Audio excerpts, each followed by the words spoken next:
இன்னைக்கு என்ன சமையல்? ஆமா. Hi friends, good morning. காலை வணக்கம். வியாழக்கிழமை எல்லாம் என்ன பண்ணிட்டு இருக்கிறீங்க? எல்லாரும் டீ காஃபி எல்லாம் ஆச்சுங்களா? நம்ம வீட்டில் பாருங்க டீ வச்சிருக்கேன், வாங்க குடிக்கலாம். அதுக்கப்புறம் லஞ்சு பிரேக்ஃபாஸ்ட் என்னன்னு பார்த்துடலாம். இன்னைக்கு பிரேக்ஃபாஸ்ட் கிடையாது, லஞ்சு மட்டும்தான். ஏன்னா நாங்கள் எல்லாருமே சாயந்தரமாக ஊருக்கு கிளம்பி போயிட்டு இருக்கிறோம், கிருஷ்ணகிரிக்கு. அதனால இப்போ ஒரேடியாக நான் பிரேக்ஃபாஸ்ட் செஞ்சுட்டா லஞ்சு மீந்து போகுது, அது மீந்துட்டா வேஸ்ட் ஆகுது. அதனால என்ன பண்ணிட்டேன், ரைஸே வச்சுட்டு மம்மி தயிர் சாதம் சாப்பிட்டுக்கிறோம் அப்படியே பெசிஞ்சு அப்படின்னு சொல்லிட்டாங்க பசங்க. அதனால நான் ரெண்டுத்துக்கும் ஒன்றே பண்ணியிருக்கேன். இங்கே பாருங்கள், ரைஸு சுட சுட ரைஸ் வடித்து வச்சுருக்கேன்.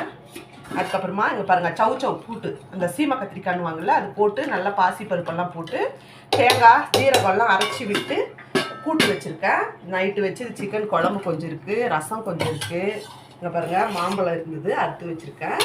இதான் ஃப்ரெண்ட்ஸ் பிரேக்ஃபாஸ்ட் லஞ்ச் நம்ம வீட்டில். நீங்களும் வாங்க சாப்பிடுவீங்க. நீங்களாம் என்ன சாப்பிட்டீங்கன்னு மறக்காமல் கமெண்ட் பண்ணுங்கள். நான் இன்னொரு வீடியோவில் பார்க்குறேன். இங்கே இருந்துன்னா இங்கே போடுறேன், ஊரில் இருந்ததுன்னா ஊரில் போடுற வீடியோ. பாய்ங்க. புதுசாக நம்ம வீடியோவை யாரெல்லாம் பார்க்குறவங்களா இருந்தால் சப்ஸ்கிரைப் பண்ணிட்டு பாருங்கள்.